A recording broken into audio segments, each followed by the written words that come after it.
Hi friends, എല്ലാവർക്കും കാറ്റത്തെ കിളിക്കൂട് റിവ്യൂയിലേക്ക് സ്വാഗതം. ഈ റിവ്യൂ നിങ്ങൾക്ക് ഇഷ്ടമായെങ്കിൽ ലൈക്ക് ചെയ്തും സബ്സ്ക്രൈബ് ചെയ്ത് സപ്പോർട്ട് ചെയ്യണേ. രാജൻ പറയുന്നു, ഭാസ്കരേട്ടാ വഴക്കുണ്ടാക്കാൻ നിൽക്കരുതേ. അപ്പോൾ ഭാസ്കരൻ പറയുകയാണ്, വഴക്കല്ല രാജ, അനൗൺസ്മെന്റ്. ചില ആക്രി ചവറുകള് ഭാസ്കരന്റെ വീട്ടിൽ പെണ്ണ് വാഴില്ല, ഭാസ്കരന്റെ മക്കൾക്ക് പെണ്ണ് കിട്ടില്ലാന്ന് നാട് നീളെ പറഞ്ഞു നടക്കുന്നില്ലേ? അവരുടെ കൂടെ എടോ തന്റെയും കൂടി അറിവിലേക്കാ പറയുന്നത്. ഇത് കേട്ട് ഗംഗാധരൻ ദേഷ്യത്തോടു കൂടി ഭാസ്കരനെ നോക്കുകയാണ്. ഭാസ്കരൻ പറയുന്നു, മഹാലക്ഷ്മി പോലൊരു പെണ്ണ് ഇന്ന് ഭാസ്കരന്റെ വീട്ടിലേക്ക് വരും. ഗംഗാധരൻ ചോദിക്കുന്നു, എന്താ വയസ്സാം കാലത്ത് മൂന്നാമതും കെട്ടിയോ? ഭാസ്കരൻ പറയുന്നു, ഞാൻ കെട്ടിയതല്ലടോ, എന്റെ മോൻ, എന്റെ രണ്ടാമത്തെ മോൻ സുധീഷ്, അവന് പെണ്ണ് കിട്ടി. അവൻ ഇന്ന് അവന്റെ ഭാര്യയുമായിട്ട് വീട്ടിലേക്ക് വരുന്നു. ഞെട്ടി രാജൻ ചോദിക്കുന്നു, സത്യമാണോ ഭാസ്കരേട്ടാ? ഭാസ്കരൻ പറയുന്നു, പിന്നെ ഷോ കാണിക്കാനാണോടാ പിള്ളേര് വീടിന്റെ മുന്നിൽ ലൈറ്റ് ഒക്കെ ഇടുന്നത്? കുറച്ചു നേരം കൂടി കഴിഞ്ഞാൽ എന്റെ മകനും മരുമകളും വീട്ടിലോട്ട് വരും, മനസ്സിലായോടാ? രാജൻ ചോദിക്കുന്നു, അതെന്താ ഭാസ്കരേട്ടാ ആരെ അറിയിക്കാതെ ഒരു കല്യാണം? വീട്ടുകാരെയെങ്കിലും അറിയിക്കണ്ടേ? ഭാസ്കരൻ പറയുന്നു, ഭാസ്കരൻ ഏത് വീട്ടുകാരടാ? ഇവനെയൊക്കെ അറിയിച്ച് കല്യാണം നടത്താൻ എനിക്ക് മനസ്സില്ല രാജ.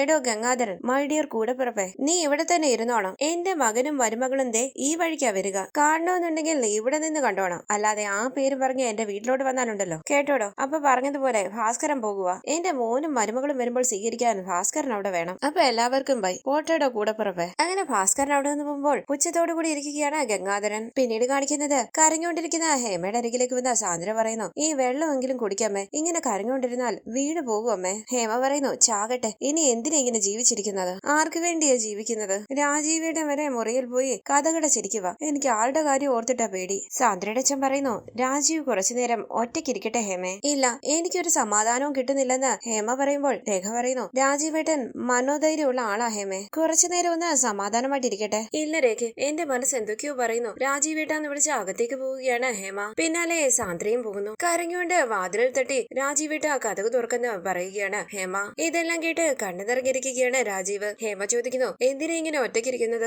കഥകു തുറക്ക് രാജീവേട്ട. കണ്ണീര് തുടച്ച് രാജീവ് പറയുന്നു, കുറച്ചു നേരം ഞാൻ തനിയെ ഇരിക്കട്ടെ ഹേമേ. ഹേമയെ ചേർത്ത് പിടിച്ചുകൊണ്ട് സാന്ദ്ര പറയുന്നു, ഞാൻ പറഞ്ഞില്ലേ അമ്മേ, അമ്മ ധൈര്യമായിട്ടിരിക്കുക. ഹേമ പറയുന്നു, പേടിയായിട്ടാ മോളെ, എനിക്കറിയാം രാജീവേട്ടന്റെ മനസ്സ്. സാന്ദ്ര പറയുന്നു, ഒന്നും സംഭവിക്കില്ല അമ്മ വാ. പൊട്ടിക്കരഞ്ഞുകൊണ്ട് ഹേമ പറയുകയാണ്, ഈ സമയത്ത് എങ്ങനെ ഇരിക്കേണ്ട വീടാ? ഇങ്ങനെ ആയല്ലോ മോളെ, നീ എപ്പോഴും അവളുടെ കൂടെ ആയിരുന്നില്ലേ? ഒരു സൂചന പോലും നിനക്ക് കിട്ടിയില്ലല്ലോ മോളെ. സാന്ദ്ര പറയുന്നു, സൂര്യ ആദ്യം മുതലേ അവൾക്ക് ഇഷ്ടമായിരുന്നില്ലമ്മേ, ഒരുപാട് അഡ്ജസ്റ്റ് ചെയ്യാൻ നോക്കിയതാണ് അവള്, പക്ഷെ സൂര്യയുടെ കൂടെ ജീവിക്കാൻ പാടാണെന്ന് അവള് പറഞ്ഞത്. ഹേമ പറയുന്നു, അവനെ ഇഷ്ടമല്ല എന്ന് പറഞ്ഞ് അവള് മണ്ഡപത്തിൽ നിന്ന് ഇറങ്ങിപ്പോയാൽ കൂടി ഇങ്ങനെ ഒരു നാണക്കേട് ഉണ്ടാകില്ലായിരുന്നു. അതിനു പകരം ഇങ്ങനെ ഒരുത്തന്റെ കൂടെ പോവുകയാണോ വേണ്ടത്? അവൾക്ക് അവനെ എത്ര കാലമായിട്ട് അറിയാം. ആരാ അവൻ? അങ്ങനെ ഒരുത്തന്റെ കൂടെ പോയി ജീവിക്കാൻ പറ്റുമോ? അവളിപ്പോ എവിടെയാണ്, എന്താണ്, ഒരു പിടിയില്ലല്ലോ എന്റെ ഈശ്വര. രേഖ ചോദിക്കുന്നു, സാന്ദ്രെ, അരുൺ എവിടെയടി? ഇവരോടൊപ്പം തിരിച്ചു വന്നില്ലല്ലോ. സാന്ദ്ര പറയുന്നു, അറിയില്ല, ഞാൻ വിളിച്ചിട്ട് എടുത്തില്ല. രേഖ ചോദിക്കുന്നു, ഇനിയിപ്പോ അവൻ എന്തെങ്കിലും കുഴപ്പമുണ്ടാക്കാൻ പോകുമോ? ഇനി ആ ഡ്രൈവർ ചെറുക്കന്റെ വീട്ടിൽ പോയി എന്തെങ്കിലും ചെയ്യാനുള്ള പരിപാടിയാണോ? നീ ഒന്ന് വിളിച്ചു നോക്കിയേ. സാന്ദ്ര പറയുന്നു, സ്വിച്ച് ഓഫാ. രേഖ പറയുകയാണ്, പോലീസ് സ്റ്റേഷനിൽ വെച്ച് നടന്ന കല്യാണമല്ലേ, ഇപ്പൊ എന്തെങ്കിലും ചെയ്താൽ അത് അതിനേക്കാളും വലിയ പുലിവാലാകും. ഇത് കേട്ട് പൊട്ടിക്കരയുകയാണ് ഹേമ.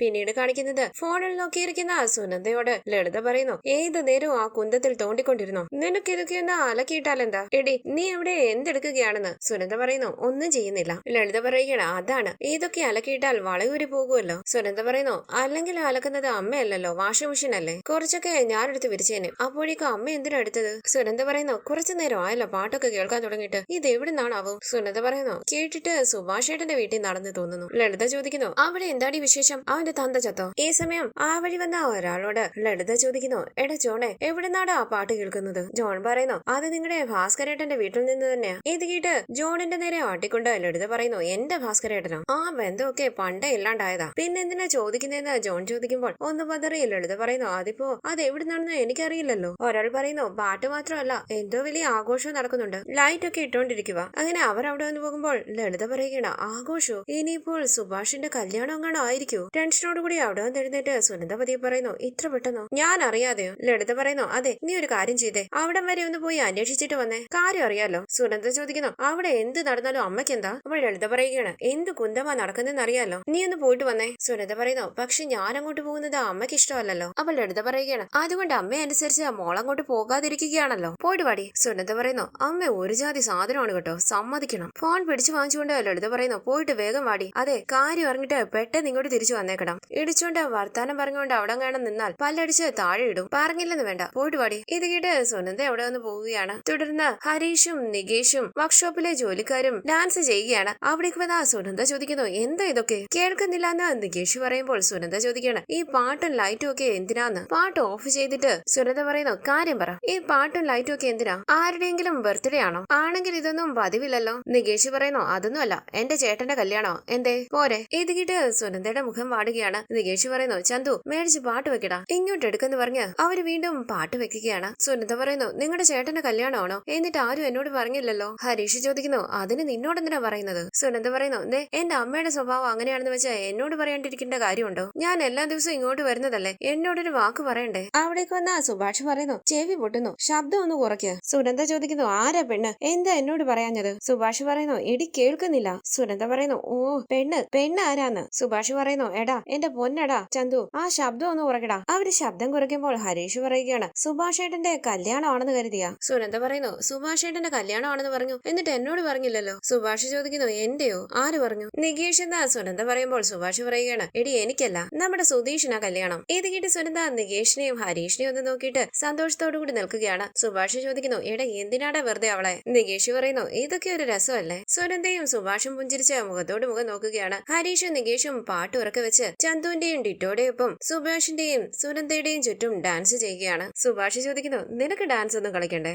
വേണ്ടാന്ന് പറഞ്ഞ് സുനന്ദ ചിരിച്ചുകൊണ്ട് സുഭാഷിനെ നോക്കുകയാണ്. പിന്നീട് കാണിക്കുന്നത് ടെൻഷനോടുകൂടി രാജീവ് മനസ്സിൽ പറയുന്നു, ഇനി എങ്ങനെ നാട്ടുകാരുടെയും ബന്ധുക്കളുടെയും മുഖത്ത് നോക്കും? എല്ലാവരും പരിഹസിച്ച് ചിരിക്കും, അപമാനം കൊണ്ട് തല കുനിക്കേണ്ടി വരും. ഇത്രയും കാലം കൊണ്ടുണ്ടാക്കിയ എല്ലാ അന്തസ്സും പോയിട്ട് എന്തിനിങ്ങനെ ജീവിക്കണം? തുടർന്ന ആരതി തട്ടുമായി അവിടേക്ക് വരുന്ന സുഭാഷ് സുനന്ദയോട് പറയുന്നു, ദേ നീ പറഞ്ഞതുപോലെ എല്ലാം ചെയ്തിട്ടുണ്ട്, നോക്കിയേ. എന്താ ഏട്ടാ അതെന്ന് ഹരീഷ് ചോദിക്കുമ്പോൾ സുഭാഷ് പറയുന്നു, ഇത് ആർത്തിയല്ലേ? സുനന്ദ പറയുകയാണ്, ആർത്തിയല്ല സുഭാഷ് ഏട്ടാ, അത്യാർത്തി. എന്റെ സുഭാഷ് ഏട്ടാ ആരതി. ഇതെന്തിനാ രണ്ടെണ്ണം? സുഭാഷ് ചോദിക്കുന്നു, വേണ്ടേ എടി അവര് രണ്ടുപേരില്ലേ? സുനന്ദ പറയുന്നു, സുഭാഷ് ഏട്ടാ രണ്ടുപേർക്കും കൂടി ഒന്നു മതി. മാത്രമല്ല ആരതി ഒഴിയേണ്ടതേ കുടുംബത്തിലെ പെണ്ണുങ്ങളാ. സുഭാഷ് ചോദിക്കുന്നു, അതിനിപ്പോ എന്ത് ചെയ്യും? ഹരീഷ് ഇപ്പൊ എന്ത് ചെയ്യൂടാ? ചന്തു ചോദിക്കുന്നു, എന്നാ പിന്നെ അമ്മായിയെ വിളിച്ചൂടെ? ഡിറ്റോ പറയുന്നു, അതാകുമ്പോൾ പടക്കം പൊട്ടുന്നതിനോടൊപ്പം ഗുണ്ട് പൊട്ടുന്നത് പോലെ രണ്ടാട്ടം കിട്ടും. സുനന്ദ ചോദിക്കുന്നു, ഞാൻ ചെയ്താ മതിയോ? ഇങ്ങിതാ. സുഭാഷ് ചോദിക്കുന്നു, നിന്റെ അമ്മ നിന്നെ വഴക്ക് പറയുമോ? സുനന്ദ പറയുന്നു, ഇവിടെ എന്തൊക്കെയാ നടക്കുന്നതെന്ന് അറിഞ്ഞിട്ട് വരാൻ എന്നോട് പറഞ്ഞത്, അതിനുവേണ്ടി ചെയ്തതാണെന്ന് പറയാം. ഇങ്ങിതാ. സുഭാഷ് ചോദിക്കുന്നു, വഴക്ക് പറയോ? ഇല്ലാന്ന് പറഞ്ഞ് ആരതി എടുക്കാൻ തയ്യാറായി നിൽക്കുകയാണ് സുനന്ദ. നികേഷ് ഓടി വന്ന് അവരോട് പറയുന്നു, സുഭാഷ് ഏട്ടാ ദേ സുധീഷ് ഏട്ടനെത്തി, ഒപ്പം കല്യാണ പെണ്ണുണ്ട്. സുഭാഷും സുനന്ദയും സന്തോഷത്തോടുകൂടി മുഖത്തോട് മുഖം നോക്കുകയാണ്. ഹരീഷും നികേഷും ചന്തുവും ഡിറ്റുവും എല്ലാം ആകാംക്ഷയോടുകൂടി നിൽക്കുകയാണ്. കുറച്ച് നാട്ടുകാരും മുറ്റത്ത് കൂടിയിട്ടുണ്ട്. ഹരീഷ് പറയുന്നു, ദേ വരുന്നു. ജീപ്പിൽ അവിടേക്ക് വരികയാണ് സുധീഷും നിധിയും. അവർ ചുറ്റും നോക്കുന്നുണ്ട്. ആളുകൾ എല്ലാവരും നിധിയെ നോക്കുകയാണ്. സുധീഷ് മനസ്സിൽ പറയുന്നു, അയ്യോ നാട് മുഴുവൻ ഇറങ്ങിയ ലക്ഷണം ഉണ്ടല്ലോ. നിധി ചോദിക്കുന്നു, എന്താ എല്ലാവരും ഇങ്ങനെ കൂടി നിൽക്കുന്നത്? സുധീഷ് പറയുന്നു, അറിയില്ല, ഇനിയും പോലീസ് സ്റ്റേഷനിൽ നിന്നും ലീക്കായി ആളുകൾ അറിഞ്ഞതാണോ? എന്റെ ദൈവമേ. ടെൻഷനോടുകൂടി ഗംഗാധരനും ലളിതയും അവിടേക്ക് വരികയാണ്. ആളുകൾ എല്ലാവരും ജീപ്പിന് ചുറ്റും വന്ന് നിൽക്കുന്നു. സുഭാഷ് പറയുന്നു, എടാ ആളുകളോട് വണ്ടിയുടെ മുമ്പിൽ നിന്ന് മാറാൻ പറയടാ, ചെല്ല അവരകത്തേക്ക് വരട്ടെ. ജീപ്പിന്റെ അരികിലേക്ക് വരുന്ന നികേഷ് പറയുന്നു, അതെ മാറിക്കെ ചേച്ചി മാറിക്കെ. ചേട്ടാ ഒന്ന് മാറി നിന്നേ ചേട്ടാ, എത്ര നേരമായി കാത്തിരിക്കുന്നു, ഇറങ്ങി വാ ഏട്ടാ, ഇറങ്ങി വാ. സുധീഷ് ജീപ്പിൽ നിന്ന് ഇറങ്ങുമ്പോൾ അവിടെ നിൽക്കുന്ന ഒരു ചേച്ചി പറയുന്നു, പെണ്ണ് നന്നായിരിക്കുന്നു അല്ലേ? കൊള്ളാം, നല്ല കുട്ടി. എന്നാലും ഈ ഒരു കുടുംബത്തിലേക്ക് വരാൻ തോന്നിയല്ലോ. നിധിയും ജീപ്പിൽ നിന്നിറങ്ങി ചുറ്റും നോക്കുകയാണ്. നിധി സുധീഷിന്റെ അരികിലേക്ക് വന്ന് നിൽക്കുമ്പോൾ സുഭാഷ് സുനന്ദയോട് പറയുന്നു, നല്ല കുട്ടിയല്ലേ? അതേന്ന് പറഞ്ഞ് സന്തോഷത്തോടു കൂടി അവരെ നോക്കി നിൽക്കുകയാണ് സുനന്ദ. ഹരീഷ് ഏട്ടാന്ന് ഉറക്കെ വിളിച്ച് നികേഷ് വിസിലടിക്കുമ്പോൾ റെഡി എന്ന് പറഞ്ഞ് പടക്കം പൊട്ടിക്കുകയാണ് ഹരീഷ്. നിധിയും സുധീഷും എല്ലാം ചെവി പുത്തി നിൽക്കുകയാണ്. സുനന്ദ ചെവി പുത്തി സുഭാഷിന്റെ കയ്യിലേക്ക് പിടിക്കുന്നു. നികേഷ് ചോദിക്കുന്നു, എങ്ങനെയുണ്ട്? സുധീഷ് പറയുകയാണ്, വളരെ നന്നായിരിക്കുന്നു. നികേഷ് പറയുന്നു, തീർന്നിട്ടില്ല, തുടങ്ങിയിട്ടേ ഉള്ളൂ, വാ. സുധീഷ് മനസ്സിൽ പറയുകയാണ്, അയ്യോ ദൈവമേ കുഴങ്ങിയല്ലോ. പാട്ട് ഉറക്കെ വെക്കുകയാണ്. സുധീഷും നിധിയും ഞെട്ടി സ്പീക്കറിലേക്ക് നോക്കുമ്പോൾ നികേഷ് പറയുന്നു, വാ ഏട്ടാ. സുധീഷ് ചോദിക്കുകയാണ്, എന്തോ നാടാ ഇത്? നിധി ചോദിക്കുന്നു, എന്തിനീ പാട്ടും പടക്കം ഒക്കെ? സുധീഷ് പറയുകയാണ്, ഞാനും പ്രതീക്ഷിച്ചില്ല. അയ്യോ സത്യമായിട്ടും എടോ, ശരിക്കുള്ള കാര്യം അറിയാതെ ഇവര് കല്യാണം ആഘോഷമാക്കിയിരിക്കുക. അവിടേക്ക് വന്ന ഒരു ചേച്ചി ചോദിക്കുന്നു, സുധീഷേ ശരിക്കും നിന്റെ വീട്ടുവിശേഷമൊക്കെ പറഞ്ഞു കൊടുത്താണോ കൊണ്ടുവന്നിരിക്കുന്നത്, അതോ ചതിച്ചു കൂടെ കൂട്ടിയതോ? ഗംഗാധരൻ ലളിതയോട് പറയുന്നു, ജോലിക്ക് പോയ സ്ഥലത്തു നിന്ന് അടിച്ചുമാറ്റി കൊണ്ടുവന്നതാണെന്ന് തോന്നുന്നു. ഇച്ചിരി വഴക്കും ബഹളവും ഒക്കെ ഉണ്ടായ കല്യാണമാണെന്നാ കേട്ടത്. ലളിത പറയുന്നു, എന്തെങ്കിലും പറഞ്ഞ് മയക്ക് കടത്തിക്കൊണ്ട് വന്നതായിരിക്കും ഏട്ടാ, അല്ലെങ്കിൽ ഇവനെയൊക്കെ ആര് കല്യാണം കഴിക്കാൻ? സുധീഷും നിധിയും മുന്നോട്ടേക്ക് വരുമ്പോൾ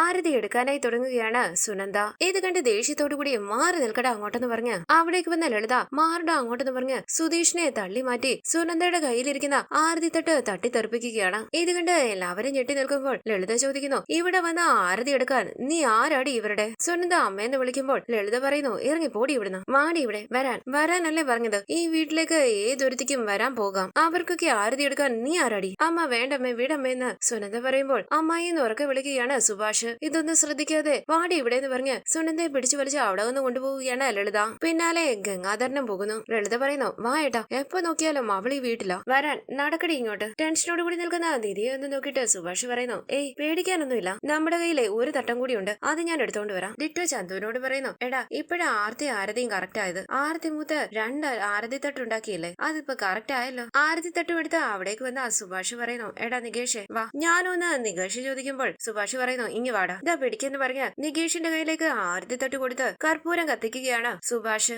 ആരതി ഒഴിയുന്ന സുഭാഷ് പറയുമ്പോൾ, ഏട്ടാ ഞാൻ എന്ന് പറഞ്ഞ നികേഷ് മടിച്ചു നിൽക്കുമ്പോൾ സുഭാഷ് പറയുന്നു, ഇങ്ങനെ കാണിക്കടാ. സുഭാഷിനെ ഒന്ന് നോക്കിയിട്ട് നികേഷ് സന്തോഷത്തോടുകൂടി സുധീഷിനും നിധിക്കും ആരതി ഒഴിയുകയാണ്. നിധിയും സുധീഷും മുഖത്തോട് മുഖം നോക്കുന്നു. എങ്ങിതാന്ന് പറഞ്ഞ് ഹരീഷ് ആരതി തട്ട് വാങ്ങുമ്പോൾ സുഭാഷ് പറയുന്നു, വാ അകത്തേക്ക് വാ. വാ എന്നും പറഞ്ഞ് സുധീഷ് നിധിയെയും കൂട്ടി അകത്തേക്ക് കയറാനായി തുടങ്ങുമ്പോൾ ഞാനും ഉണ്ടേന്ന് പറഞ്ഞ് സന്തോഷത്തോടു കൂടി അവിടേക്ക് സൈക്കിളിൽ വരികയാണ് ഭാസ്കരൻ. ബഹളം കേട്ട് ഞെട്ടി തിരിഞ്ഞു നോക്കുകയാണ് നിധിയും സുധീഷും മറ്റെല്ലാവരും. ഭാസ്കരൻ പറയുന്നു, സ്ഥലത്തെ സകല പ്രമാണികളും ഉണ്ടല്ലോ ഭാസ്കരന്റെ വീട്ടില്, കണ്ടോടാ എന്റെ മോൻ കെട്ടിക്കൊണ്ടുവന്നത് കണ്ടോടാ. അങ്ങനെ നാട്ടുകാരെ നോക്കി പൊട്ടിച്ചിരിക്കുകയാണ് ഭാസ്കരൻ. നിധി സംശയത്തോടുകൂടി സുധീഷിനെ നോക്കുമ്പോൾ സുധീഷ് ടെൻഷനോടുകൂടി നിൽക്കുകയാണ്. ഭാസ്കരൻ പറയുന്നു, കാണ്, എല്ലാവരും കണ്ണു തുറന്ന് കാണ്. ഭാസ്കരൻ ഇപ്പം മനസ്സ് നിറഞ്ഞടാ, സന്തോഷം കൊണ്ട് എനിക്ക് ഇരിക്കാൻ വയ്യേ. അങ്ങനെ മദ്യമെടുത്ത് കുടിക്കുകയാണ് ഭാസ്കരൻ. ശേഷം ഭാസ്കരൻ പറയുന്നു, എടാ വെക്കടാ പാട്ട് വെക്കടാ. ദാ ഇപ്പൊ വെക്കാന്ന് പറഞ്ഞ ചന്തു പാട്ട് വെക്കുമ്പോൾ ഭാസ്കരൻ ഡാൻസ് ചെയ്യുകയാണ്. ഇത് കണ്ട് കണ്ണു തള്ളി നിൽക്കുകയാണ് എല്ലാവരും. തുടർന്ന് ഭാസ്കരൻ പറയുന്നു, നിർത്തടാ. പാട്ട് നിർത്തുമ്പോൾ നിധിയുടെ അരികിലേക്ക് വന്ന് ഭാസ്കരൻ പറയുന്നു, ഹലോ,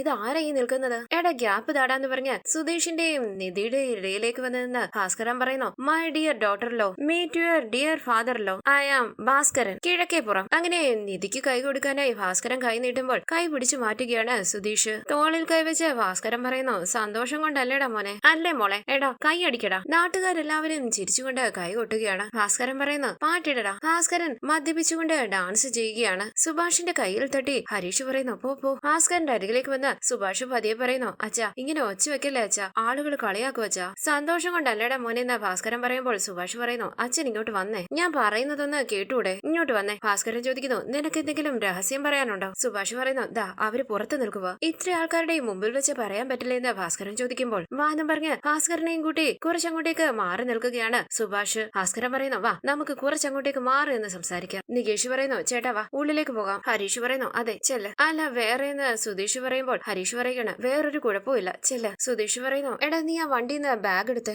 നികേഷ് ബാഗ് എടുക്കാനായി പോകുമ്പോൾ അവിടേക്ക് വന്ന സുഭാഷ് പറയുന്നു, മോനെ അകത്തേക്ക് വാ. സുധീഷ് ഏട്ടാന്ന് വിളിക്കുമ്പോൾ സുഭാഷ് പറയുന്നു, എടാ വേറെ കുഴപ്പമൊന്നും ഇല്ലടാ. നികേഷ് ബാഗുമായി അവിടേക്ക് വരുമ്പോൾ സുധീഷ് പറയുന്നു, ബാഗ് വാങ്ങിച്ചു. നിധി ബാഗ് വാങ്ങുമ്പോൾ സുഭാഷ് പറയുകയാണ്, കേറു മോളെ. നിധി അകത്തേക്ക് കയറാനായി തുടങ്ങുമ്പോൾ സുധീഷ് പറയുന്നു, വലതുകാല്. നിധി ഞെട്ടി സുധീഷിനെ നോക്കുകയാണ്. അങ്ങനെ ഇന്നത്തെ എപ്പിസോഡ് അവസാനിച്ചു. ഇനി അടുത്ത എപ്പിസോഡ് പ്രൊമോ റിവ്യൂ. നിധിയെ സന്തോഷത്തോടു കൂടി സ്വീകരിച്ച് അകത്തേക്ക് കൊണ്ടുപോവുകയാണ് സുധീഷും സുഭാഷും നികേഷും ഹരീഷും. സുധീഷിനോട് സംസാരിക്കണമെന്ന് പറഞ്ഞ് നിധിയെ ചുറ്റും നോക്കുകയാണ്. സുധീഷ് നിധിയെയും കൂട്ടി ഒരു റൂമിലേക്ക് പോകുന്നു. ആകെ അലങ്കോലമായി കിടക്കുന്ന ഒരു റൂം. സുധീഷ് ടെൻഷനോടുകൂടി തുണികളെല്ലാം മാറ്റുമ്പോൾ നിധി ചോദിക്കുന്നു, ഈ വീട്ടിൽ എന്താ നടക്കുന്നത്? ലൈറ്റ്, പാട്ട്, തോരണം, പടക്കം, ആരതി, എന്തൊക്കെയാ ഇത്? ഈ സമയം ഗുണ്ടകളെയും കൂട്ടി ഭാസ്കരന്റെ വീട്ടിലേക്ക് വരികയാണ് അരുൺ. അരികിലേക്ക് ചെന്ന് ഭാസ്കരൻ കാര്യം ചോദിക്കുമ്പോൾ അരുൺ ഉറക്കെ പറയുന്നു, എടാ ഇറങ്ങി വാടാ. സുധീഷ് ഇത് കേട്ട് ഞെട്ടി പുറത്തേക്ക് ശ്രദ്ധിക്കുകയാണ് നിധിയും സുധീഷും. തുടർന്ന് സുഭാഷും നികേഷും ഹരീഷും എല്ലാം പുറത്തേക്ക് ഇറങ്ങി വരികയാണ്. അരുൺ ദേഷ്യത്തോടുകൂടി